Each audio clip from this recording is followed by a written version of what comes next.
Hey everyone, I just wanted to say a huge heartfelt thank you for all your love and support with episode 1 of Pulse Check.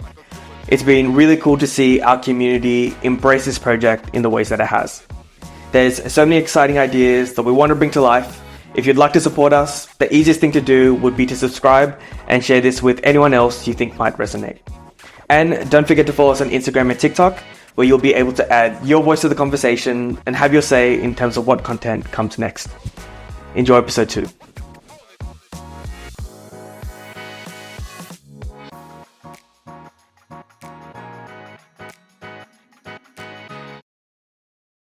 What stereotype bothers you the most?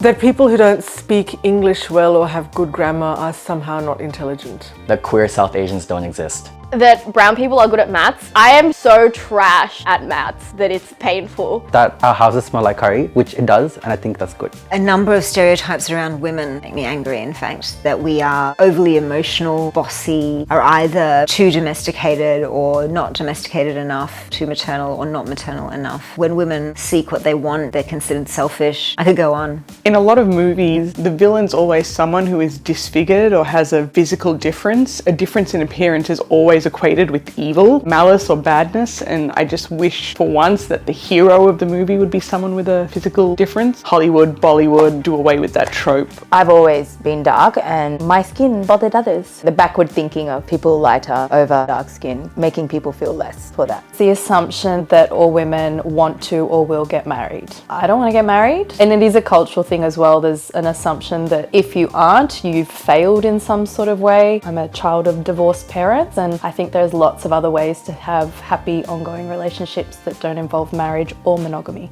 I think it's the shaking of the head. I don't really know anybody who does that. Uber Eats, curry smells, which I still hear in the office. As much as annoying it is, I think it's a part of us where we need to educate people. People asking me, are you into IT?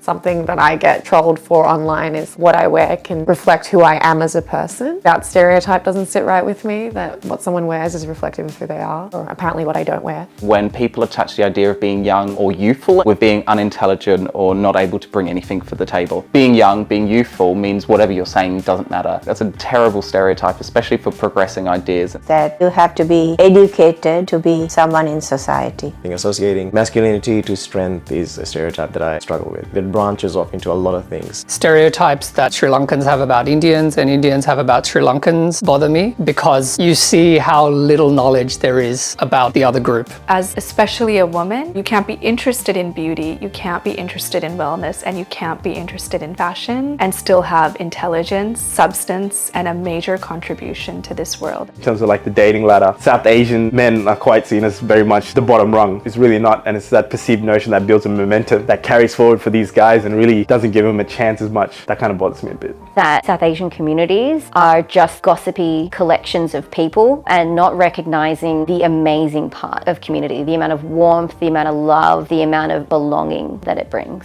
That all South Asian parents are strict. It demeans the values that they often try to instill in us that have served many of us very well. That women can have it all, because I don't know that that's really true. Sometimes I think we're setting women up for failure by telling them that they can have it all. I think men and women, we all have to make choices and we get something and we give something up, and that's okay. But I think telling women that that is something that they should be striving for is maybe not the best idea. This racial stereotype that brown people smell bad. So now you're particularly cautious. You're like, I've got my deodorant, I've got my cologne, I've got to shower 7 times, got to douse myself in whatever that white powder is. Otherwise, if you smell bad, then it's not just, hey, that guy smells bad. It's like, hey, he's representing his whole creed by smelling bad, and we don't want that. One of the ones that really gets under my skin is when you tell somebody that you're a Muslim, one of the first questions that they'll ask you is, do you pray 5 times a day? So there's a stereotype around the kind of Muslim that prays 5 times a day. The hijabi woman, when someone sees them, they think they don't have a voice, they're not educated, or they can't express themselves, or they're not capable of doing something or have an opinion or say what they really feel. When I'm talking to people who are not from our culture, they try and relate to me by saying, oh, I know your culture's like that, or I know your family must be like that. They must try to force you to do this. When you're inside a culture, that warrants you to be able to critique it. But when people from the outside are imposing their assumptions on what it's like, and that it's sexist and that you have to do this and that you're controlled, it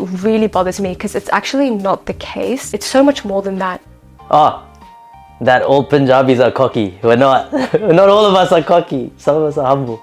Says the guy who said that he's inspired by himself. That's confidence. There's a difference between confidence and cockiness.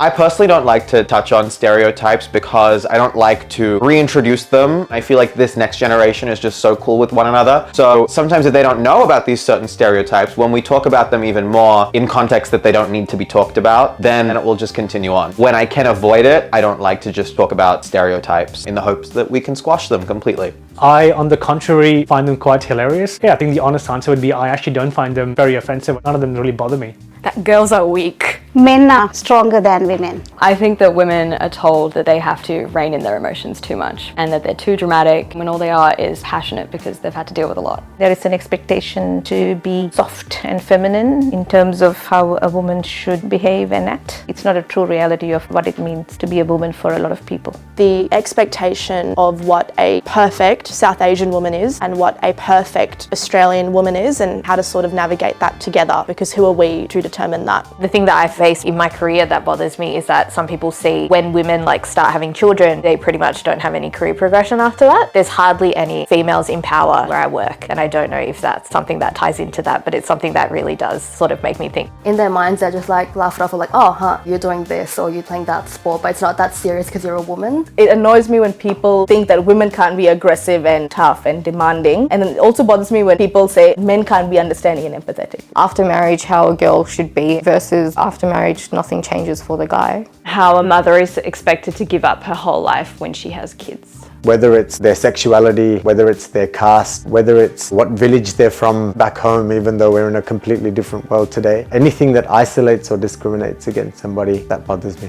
People who think that everything about themselves or their culture is perfect, that really bothers me. We need to see the beauty and the flaws in ourselves and in our cultures as well. One of my old colleagues asked me, "You still have elephant rights in India?"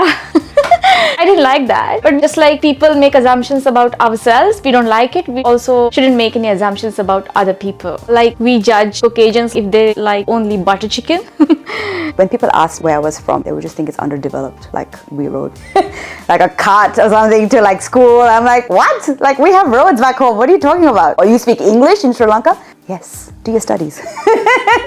That we're all intellectually or studies inclined. A lot of us have creative inclinations, athletic inclinations. The stereotype that South Asian kids must always be focused on studies, I think that's one that bothers me. The expectation that South Asian children should be doctors, engineers, lawyers, accountants. Indian men in the DMs. That girls can't drive? I don't know. Although I can't drive, but anyway, continue. Men can't multitask. All brown men are sleazy or creepy. It's not true. Brown boys, but brown people in general are toxic. I don't like that stereotype. I think that you're probably not around the right people. One thing that really bothered me growing up is kind of portrayals of Indian men or diasporic Indian men as not very articulate, not very charismatic, kind of these beta males who are on the side, Big Bang Theory style. I mean, I get where that character came from, but I don't like it when the nuance and the individuality of us is not celebrated or given the time to kind of express it. Body odor. Someone must have said that you smelled like curry as a kid growing up, and now you have an addiction to deodorant just to make sure that you don't smell like anything but Rexona, Lynx, or Dove. Fear of body odor. People think that brown people are smelly, like, boy, I smell good. Growing up, I always had, she smells like curry, eats curry, that's all she does. There's so much more to us than curry. In school, I got the whole curry muncher. My dad used to pack me curry sandwiches and I was so embarrassed to eat it, but I was hungry. It's just part of the culture and you got to embrace it. Once you embrace your culture, everything goes away, right? Stereotypes are just part of it. That I'll steal something from someone. I mean, I've thought about it, but I'm not gonna do it, you know? That we're criminals, we're going to scam you, or we're going to take something from you, or we're lazy. Just all those stereotypes and tropes. Some of the most low standards of people are the ones that create those stereotypes because they're afraid and they don't want to understand much of the time. You're creating a box for a certain group of people for no reason. That really kills knowing someone on an individual basis. That's when you start to grow and learn, is that when you connect with people individually. No one exists in a monolith. Not even you yourself can really be described in a few words. Like everyone is so complex complex. And of course, our families will be so complex, and by extension, our communities, and then our cultures will be so complex. Stereotypes, they're not real, they don't represent a community at all. But I will say, I love me a good meme. You don't look at a person and judge them for what they are. Every person is a unique personality, and every single human being is special. Whether he's a beggar on the street, or a servant, or a VIP, or a king, or a queen, every one of them have been a part of my life. Well done. That's great. Such fun. That's a wrap. I loved it. Those questions make you think. There's a lot of emotional stuff in there, dude. It's funny because like some questions are so straightforward and you hear it so often, but you don't have an answer for it. Have you answered it? I should do you. No. Why not? Do you want to tell me how we change roles in this? Yeah.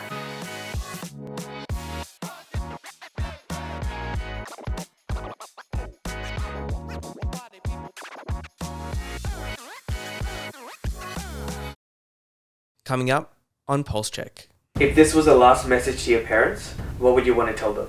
Oh, no. No. What works? This is too much for me. What does love mean to you? Man, that's hot. Ooh, it's getting hot now. What parts of our culture should Western culture learn from? Oh, so much. What's something your younger self needed? These are tough questions. I didn't realize it's going to be so tough.